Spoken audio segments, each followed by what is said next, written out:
Hoy vamos a explorar a fondo las ideas de un pensador que le dio un giro de 180 grados a cómo entendemos la educación, no como una forma de adaptarnos al mundo, sino como una herramienta para transformarlo. Hablamos, claro, del gran Paulo Freire. Su trabajo, de verdad, cambió las reglas del juego sobre el propósito mismo de aprender. Para empezar, una pregunta que es el corazón de la filosofía de Freire. ¿Educar es solo acumular datos o es una herramienta para cambiar el mundo?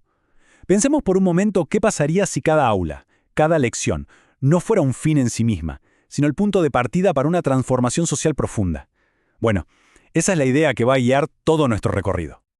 Ok, para entender la solución que proponía Freire, primero tenemos que meternos de lleno en el problema que él diagnosticó con tanta pero tanta agudeza en la educación tradicional.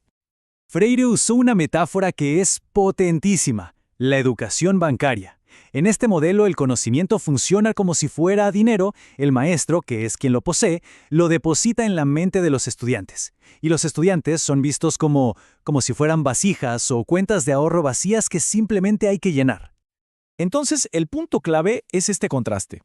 En el modelo bancario, el proceso es totalmente pasivo. El educador deposita y los alumnos reciben, memorizan y repiten. Punto. Pero Freire propone algo radicalmente distinto: una educación problematizadora. Aquí, tanto educadores como educandos se convierten en coinvestigadores de la realidad. O sea, ya no se trata de recibir información, sino de analizar el mundo de una forma crítica y hacerlo juntos. Y ojo que estas características son mucho más que simples fallas pedagógicas. Pensemos en lo que significan en el fondo. El educador sabe, piensa y habla. El educando no sabe, es pensado y solo escucha. Freire argumentaba que este sistema es el que crea una cultura del silencio.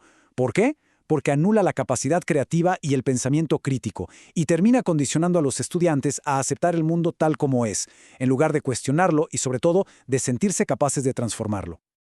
Ahora bien, frente a ese modelo opresor, Freire nos ofrece una alternativa radical y, la verdad, muy esperanzadora. Vamos a ver cómo la educación puede convertirse en una auténtica herramienta de liberación.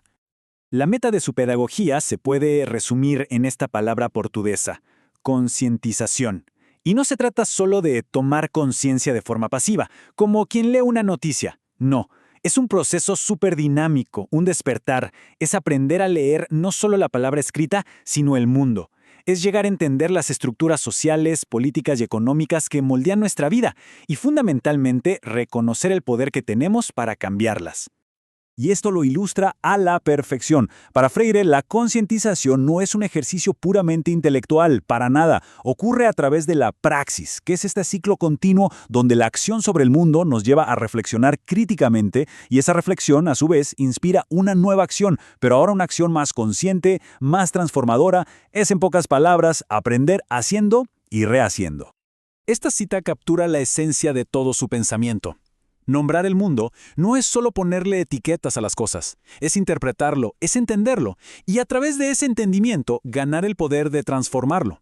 Mediante el diálogo y la praxis, se deja de ser un objeto pasivo de la historia para convertirse en un sujeto activo que la crea.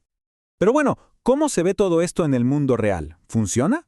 Pasemos a un caso de estudio fascinante que muestra estas ideas en plena acción, con resultados concretos. Nos vamos a Costa Rica, a un grupo de trabajadores del sector de enderezado y pintura automotriz. Eran personas que vivían una opresión muy profunda, no solo en lo laboral, sino también en lo psicológico. Se sentían completamente impotentes para cambiar su realidad. A ver, las condiciones eran durísimas. A la explotación económica se sumaban riesgos graves para la salud y un ambiente que los deshumanizaba. Pero quizás lo más profundo era esa noción de minusvalía, un sentimiento de inferioridad frente a sus patrones y al resto de la sociedad, un sentimiento que los paralizaba y los mantenía en silencio. Y aquí es donde vemos la praxis en acción. Lo que empezó como conversaciones aisladas, poco a poco se convirtió en un análisis colectivo. Se dieron cuenta de que sus problemas no eran individuales, sino estructurales. Esta nueva conciencia los llevó a organizarse, a formar un sindicato, y con esa fuerza colectiva pasaron a la acción transformadora, denunciaron y negociaron.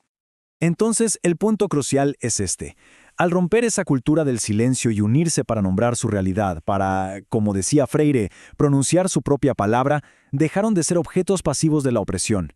Se convirtieron en los sujetos de su propia liberación y lograron cambios súper concretos que beneficiaron no solo a ellos, sino a todo el sector.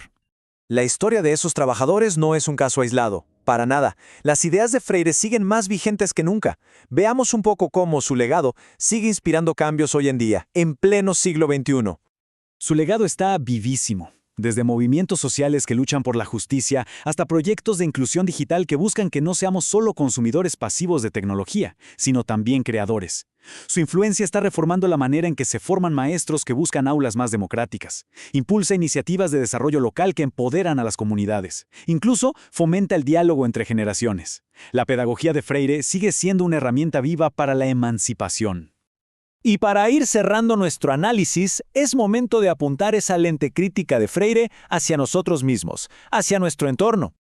Freire nos enseñó que muchas de las cosas que aceptamos como normales o naturales son en realidad construcciones sociales que pueden y deben ser desafiadas. Así que la reflexión que queda es esta. En nuestra propia vida, en nuestra comunidad, en el trabajo, ¿qué es aquello que hemos dejado de cuestionar y que tal vez sea el primer paso para empezar a transformar algo importante?